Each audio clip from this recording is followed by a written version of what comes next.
Hi, my name is Janelle Preston, and I am the Actorly Ambassador for the state of Utah. I'm thrilled to be talking to you today about developmental monitoring and what that means um, for us as providers.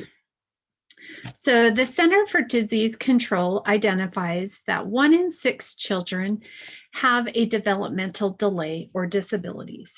These are things that may impair physical abilities, learning, language, interactions, or behavior.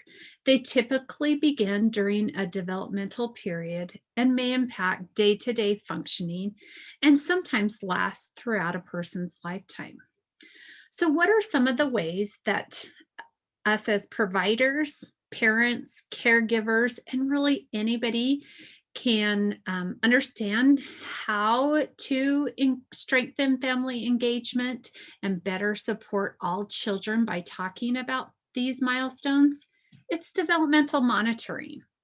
So, developmental milestones, as you know, are things that most children can do by a certain age in how they play, learn, speak, act, and move. Things like a 6-month-old responding to his name, a 12-month-old waving bye bye, or an 18-month-old pointing out a plane in the sky. These are just a few of the many examples of developmental milestones that give us important clues on how a child is developing for their age.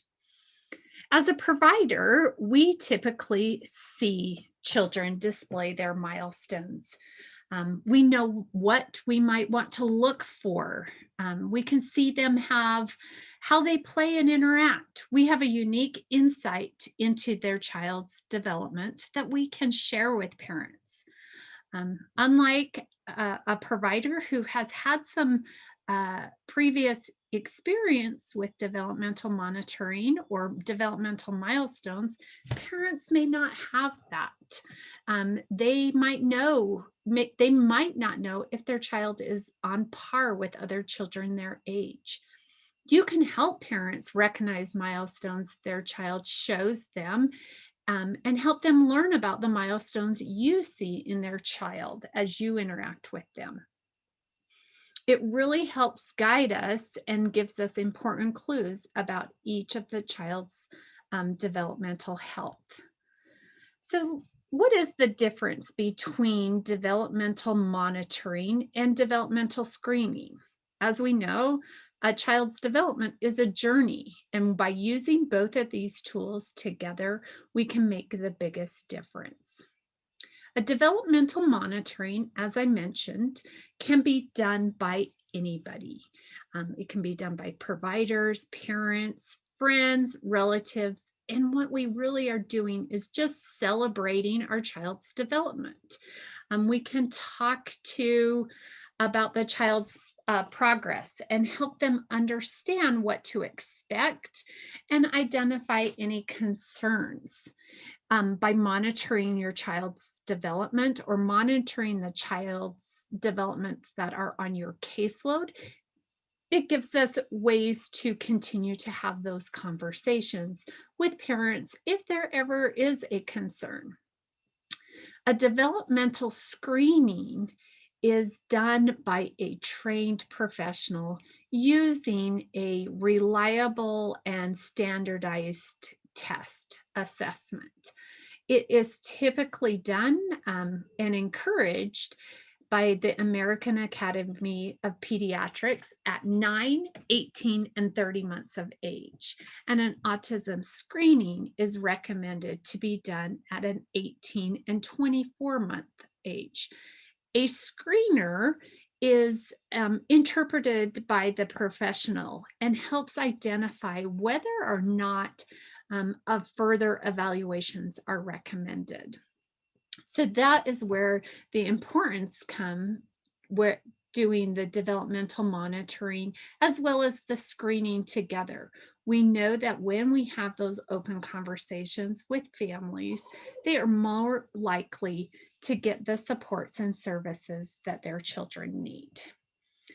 Um, By tracking those milestones, it does help us understand those children better. It can help us see whether or not they need extra support. It helps us also continuing to have, when we continue to talk regularly with the parents on our caseload about their child's development, it will be much easier to bring up a concern if that's ever necessary. Or it continues to also just have that conversation with everybody involved with that child. Tracking milestones for parents helps them understand about child's development. It can help pinpoint any concerns. Sharing checklists with parents help them also develop realistic expectations about their child's development. When a parent doesn't know when a milestone should occur, they may worry that their child hasn't met that particular milestone, even when that child is too young to have met it, to meet it. So it also helps them identify missing milestones that may be a cause for concern. It gives them an objective basis for having a conversation with their child's doctor and sets them on the path toward getting help for their child. Providing them with the milestone checklist can keep them from worrying, as well as also to help them identifying any concerns. Most importantly, when we track milestones, it gives us a chance to celebrate those successes. It helps us. I just love tracking milestones. It's so much fun to say, Yay, my child is doing this. Um, it can also help us be able to catch any early signs of a possible developmental problem. When we partner with the parents, it gives the child the best chance to get the help he might need. When we continue to talk to parents about milestones, they are able to see whether or not their child has met them versus us just telling them. The other thing that is really important about tracking milestones is that it gives us supports and tools to help write more informed and detailed case notes or reports that we are talking about. So I'm going to talk to you about a few of the free milestone tracking tools that I love using as part of this Learn the Signs Act Early program. These checklists can be used to talk about development. And like I said, as I'm writing reports or notes, they also help me provide more detailed information. It also continues to talk. I also continue to always talk to the families that I work with, um, so that we have not only a way to celebrate that, but a good base of understanding when I need to talk to them about a potential problem. So the first one are these milestone moments booklets, and they are just an easy book to hand out to families. They track kids from 2 to 5 years of age, so you can give them out at any point in time. They also have some nice, useful tools that you can work with your children to um, develop skills and fun, just kind of some fun ideas. So some of the ways that you can use these every day is that you give your family a copy of the booklet. So when I do my first assessment with any child, whether they've been in our early intervention program or it's the first time anybody's seen them, I do give each family a copy of this booklet.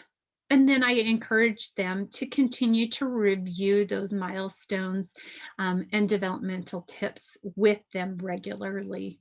We also continue to use this milestone checklist if the family or I see that there is a concern for other things. I also use this booklet as a reference if a parent asks me a question and I am not sure when the milestone should happen. I go back and we double check that on that. The other one that I love using is this Milestone Tracker app.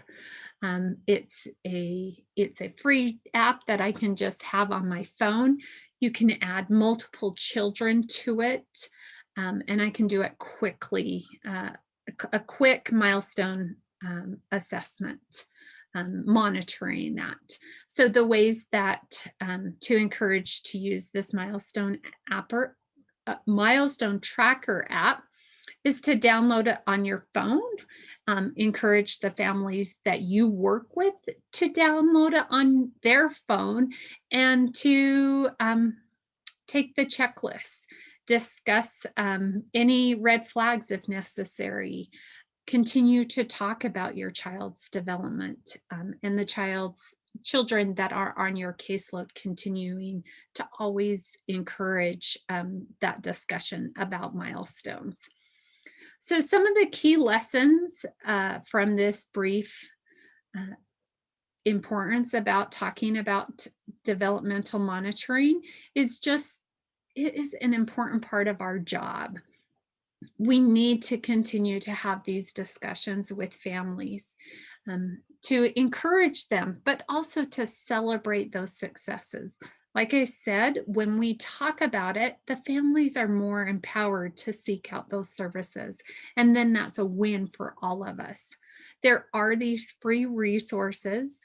And when we involve parents in the tracking of development, like I've said, it helps get kids those services. We know that when we act early, we can make the biggest difference in their lives. So if you have any further questions or would like to receive some of these free resources, please reach out to me at janelle.preston@usu.edu. Thanks for your time and have fun tracking and monitoring your development.